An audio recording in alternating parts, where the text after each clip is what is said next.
my days at college. It was my first day in philosophy class. And the professor said, all right, take out a piece of paper and a pencil. I'm going to ask you a question. I want you to write down your answer, send it to the front of the class. He said, okay, I want you to imagine you're all in a big room, separated in different cubicles. You cannot speak to one another, see one another, or communicate with one another. In your cubicle, true story, in your cubicle, red button. Everybody has one. If nobody presses the red button, everybody gets $10,000. But if one person presses the red button, that person gets $1,000. Nobody else gets anything. Will you press the red button, yes or no? Write it down, send it to the front of the class. Duh. Send it to the front of the class, collects all the papers, and he starts reading through them. No, no, no, yes. And we gasped. You could hear it in the class. What's this person thinking? No, no, yes, no, no, yes, no. I don't know, there were 3 or 4 yeses. And we were like all looking at each other. What the heck? And he chuckled. He said, I do this every time I teach this class, and I've been teaching this class for years, and every time at least one person presses the red button. And we're like this, why? And he says the best he can figure out is some people think somebody's going to press the red button. So they're not going to get their $10,000, so they might as well press the red button so they get their $1,000. Every class. We all want to get ahead. But can we get ahead without hurting other people? I want to talk a little bit about self-interest versus selfishness this morning and red button people. And hopefully, by the time we leave this morning, you'll have a different perspective about whether or not you should press the red button. By the way, I said no. I was shocked that anybody would press the red button because nobody needed to lose. Everybody could have won. Some people are so self-centered that they will ruin a good thing for everybody so that they can get a smaller thing for themselves. Blows my mind. Now, I'm not saying that looking out for yourself is wrong. I mean, sometimes you got to jostle and push a little in life just to get ahead. I showed this to you when I came back from India, but for those of you who weren't here, this is how you drive in India.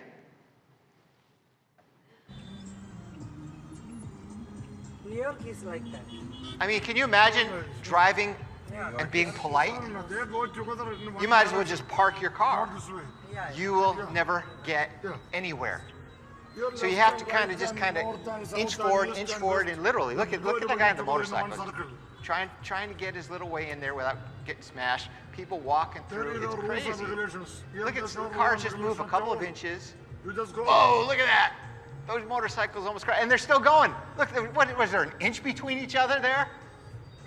So I'm not trying to say that it's always wrong to look out for yourself. In a situation like that, you have to.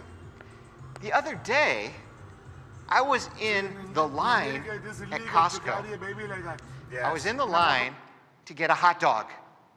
And you know, the line zigzags. It's just red marks on the ground, and you zigzag with the marks. So I'm standing there, and of course, I'm on my phone like I always am, because I'm just one of those guys. And this woman steps in front of me. And I look at her, and I go and step in front of her. Did I stand in the wrong place on the red line? And she laughed and knew that she had stepped in front of me. Didn't think I'd see her because I was on my phone. I was like, really, lady? Some people. For a hot dog.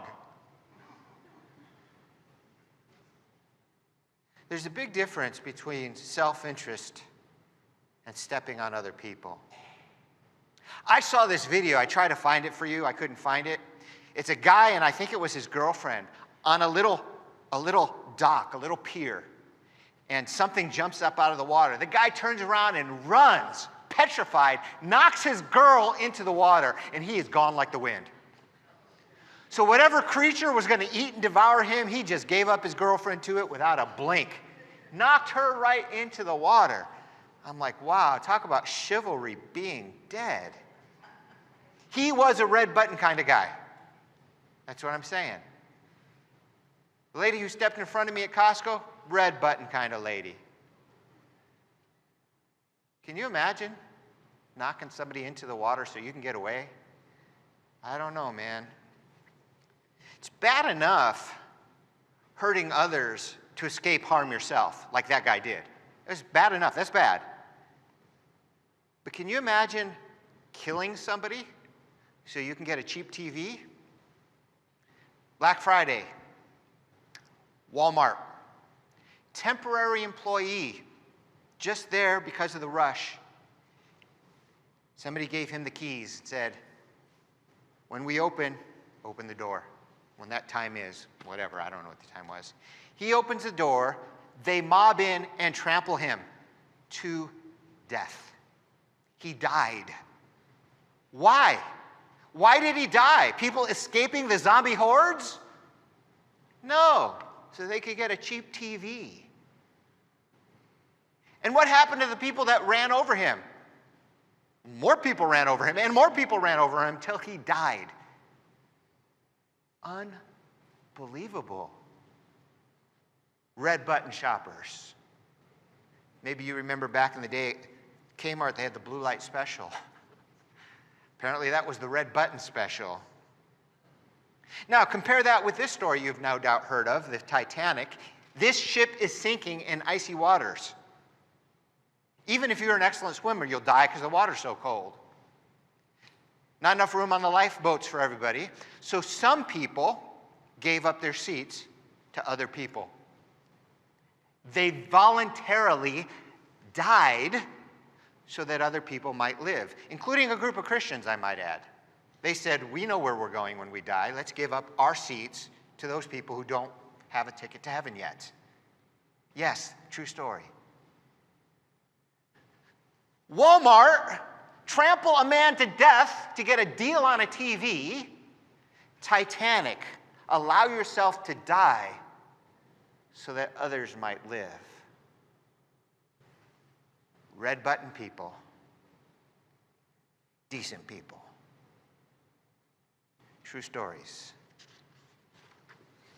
So, how do we get ahead without stepping on others? There's only one way. We have to see the value in selflessness. Selflessness is actually more rewarding than being self-centered. Have you ever heard that saying, a rising tide lifts all boats? I don't know if you've heard it. It's a great saying. A rising tide lifts all boats. In other words, if somebody in this congregation succeeds, we all succeed together. If I succeed, you succeed with me. Nick becomes a multimillionaire, praise God, he's a tither. A rising tide lifts all boats. It's just a saying that we're in it together, not by ourselves. We can always do more than me. Everybody knows in football, it's football season, the quarterback is important. By many people, he's considered the most important player on the team. But think about it for a minute. Where would he be without the center? The center's the guy that passes him the ball, hikes him the ball. So here's what the quarterback would do without the center. Nothing. He can't function. He's not allowed to get the ball himself. So without the center, there is no quarterback. You hear about all these famous quarterbacks, but you don't hear about all these famous centers. A football team is a team. Not only is the center important because he passes the ball to the quarterback, but then he protects the quarterback. from the opposing team who wants to tackle the quarterback right away. As soon as the center passes and the ball, action starts, and everybody wants the quarterback. Everybody's after him. The center's job is to keep anybody from coming through the middle, right where the quarterback is. It's a very important job, but you never hear about it. But what happens if the defensive lineman fails? Well, let me show you. They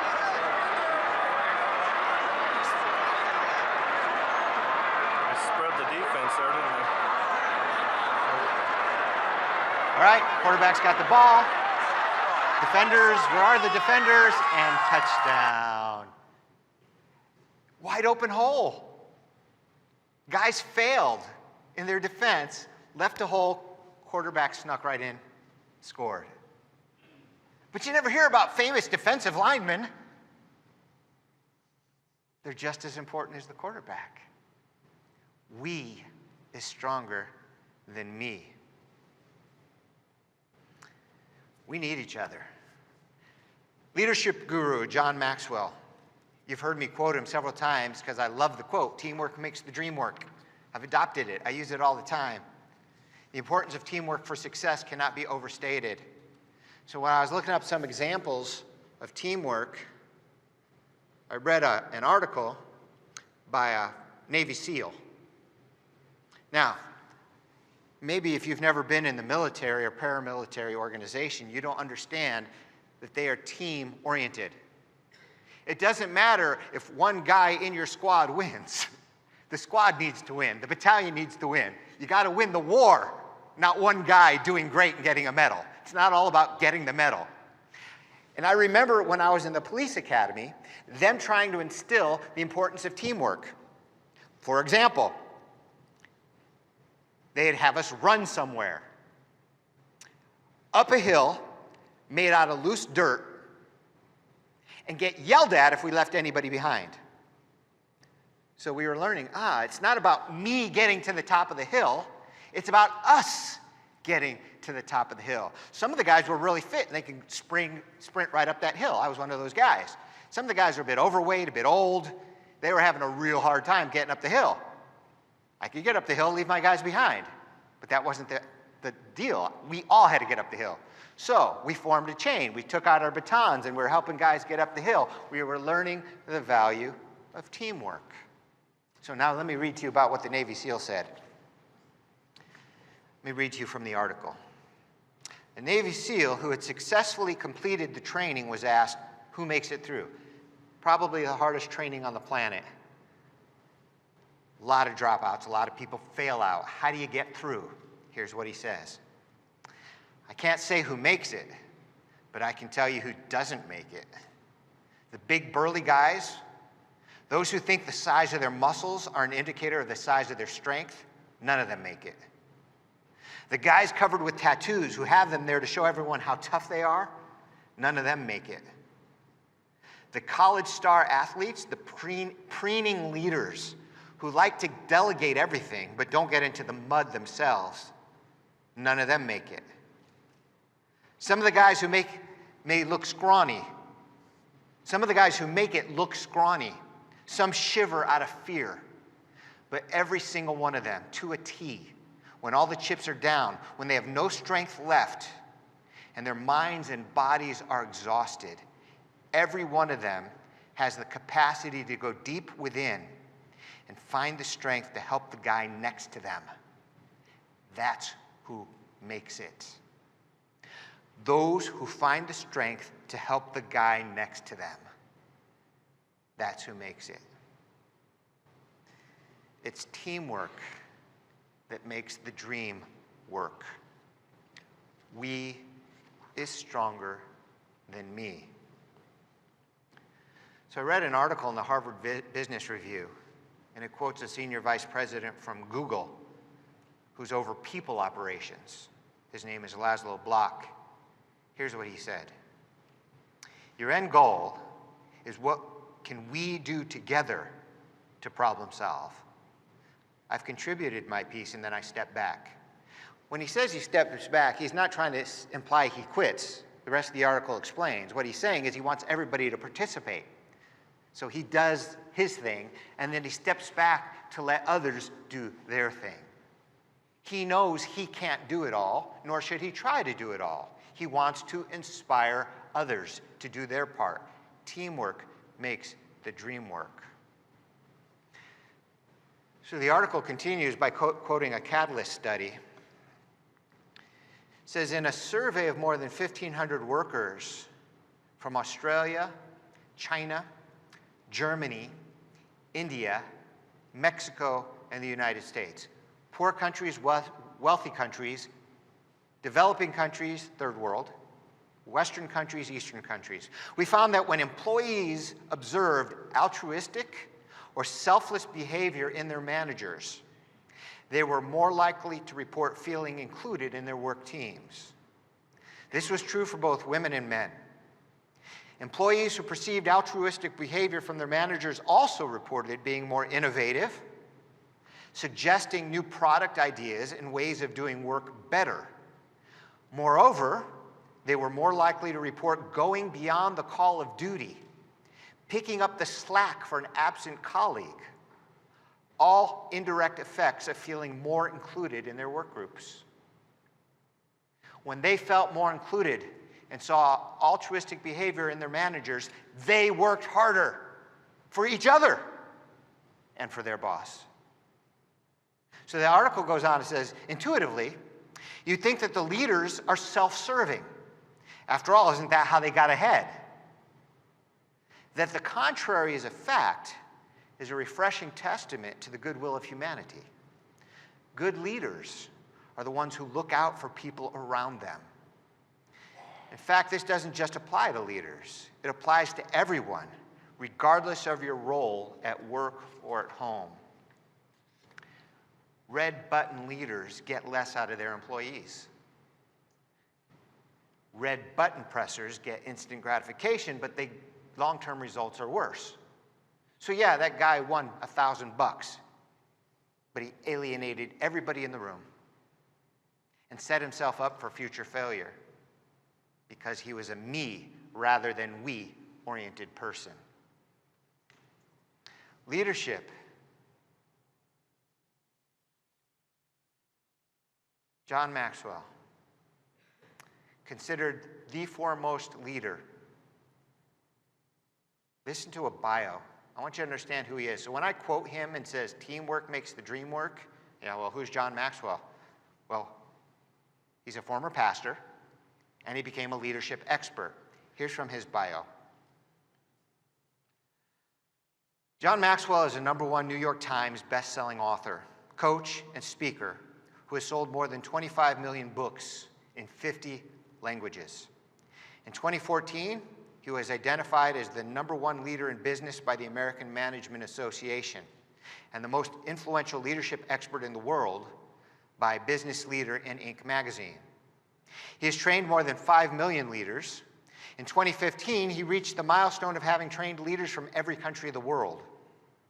The recipient of the Mother Teresa Prize for Global Peace and Leadership from the Luminary Leadership Network, Dr. Maxwell speaks each year to Fortune 500 companies, presidents of nations, and many of the world's top business leaders.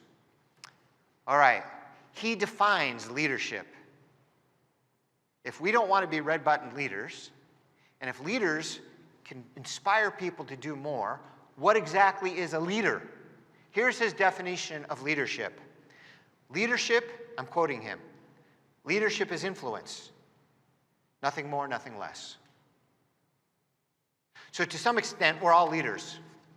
Anybody you exert influence over, you are a leader for them. Obviously, the more people you influence, the more of a leader you are. But we're all leaders. Well, if leadership is influence, and John Maxwell, the #1 leadership guru, says it is, who's the most influential person in history? Who's the most leader of all leaders in all of human history? And then what does he say about teamwork versus red button kind of people?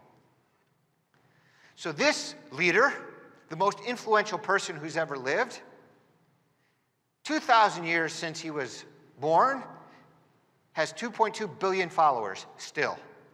Right now, on the planet, there are 2.2 billion people who still claim to follow him. Twice the number of the person in second place, 2,000 years later. He taught about leadership and selflessness all the time. Here's what he said. If one of you wants to be great, you must be the servant of the rest.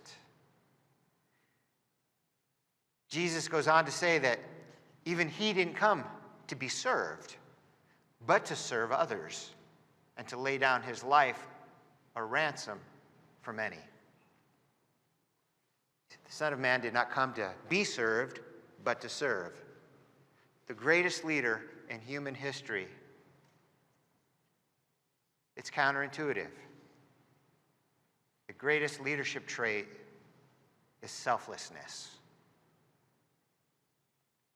A selfless person builds strong teams that are more innovative, suggesting new product ideas and ways of doing work better, going beyond the call of duty, picking up the slack for an absent colleague. When all the chips are down, when they have no strength left and their minds and bodies are exhausted, every one of them has the capacity to go deep within and find the strength to help the guy next to them. That's who makes it. Let me give you a couple of real-life examples with two business models. One I will call the red button business model, and the other not. I've shared this with you. Those of you who have been with me a couple years have seen this. Those of you who haven't, it'll be new, but it's still cool. I was in Jerusalem, and I needed to mail something to the United States. See, I was given a certificate of recognition, I don't know what you call it, for our participation in the March of Remembrance. For a couple years, we had one of the biggest marches in the country, and fortunately, the Knesset wanted to tell us they appreciated what we were doing for Holocaust survivors and in honor of the memory of those who died. So, I didn't want to pack that certificate in my luggage and let it get crinkled. So I went to a post office and I wanted to get something firmed and have it shipped. So I go to the nearest post office, and this is what I see.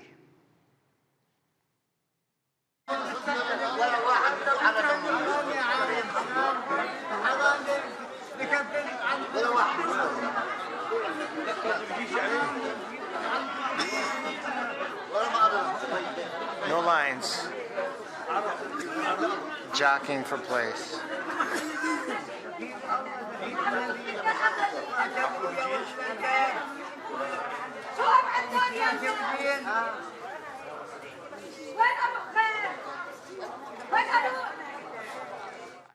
That was a red button post office. There were no lines. There was just a mob of people. I don't know how to deal with that. I'm a line person.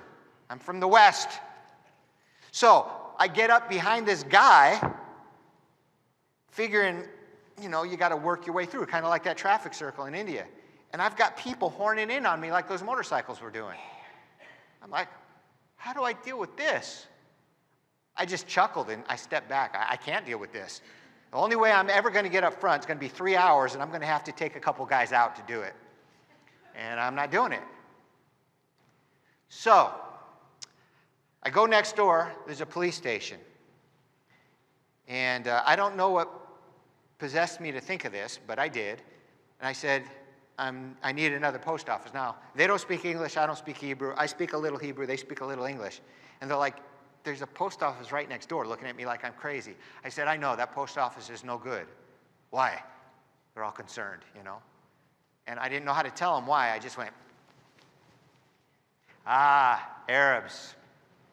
That's what he said. I'm not, you know, that's what he said. Their culture, no lines. Okay? Good enough. I said, where's another post office? So he said, okay, you got to get on the train and take it to such and such a place. I said, the train. You know what a train is? I know what a train is. Again, broken Hebrew, broken English. I said, cool, now I get to get on a train. So I got on the train, I got off to the Jewish part of town. Asked people where the post office was, stopped 2 or 3 different people to figure out where it was. I couldn't find it. Finally, I knew I found it because I had to go through a metal detector to get in. And here's the Jewish post office. Train to get to the post office that was not in the Arab neighborhood. And this is what we've got. As soon as you get through the metal detector, you take a ticket. Okay, I got to find out where to get my number. Yep, you get a number. And then they call numbers. And everybody just waits. What a concept! I liked it there. I knew how to deal with it. And then I even got special treatment. Sometimes it pays to be the dumb American. I went up to a lady who wasn't too busy. You speak English? Yes. Said, I'm sorry to bother you. I'm not up yet. But I'd hate to wait here for an hour or whatever just to be told you don't have what I need. I need to ship this to the United States, but I need an envelope and a cardboard to stick it in. Can I get all that here? And she said, come with me. It's not my number. It's okay, come with me. She takes care of me right then, gets me all the stuff, hooks it up, ships it off to the United States. Didn't even have to wait. So cool, so nice. Red button experience? Non-red button experience. Which business model do you prefer? It's a loaded question because you're all Westerners. I'm sure you all like the one I did. I just can't imagine, though, taking anybody from post office number 1, showing them post office number 2, and them not liking that post office better. Can't imagine it, but I imagine there's some people who do.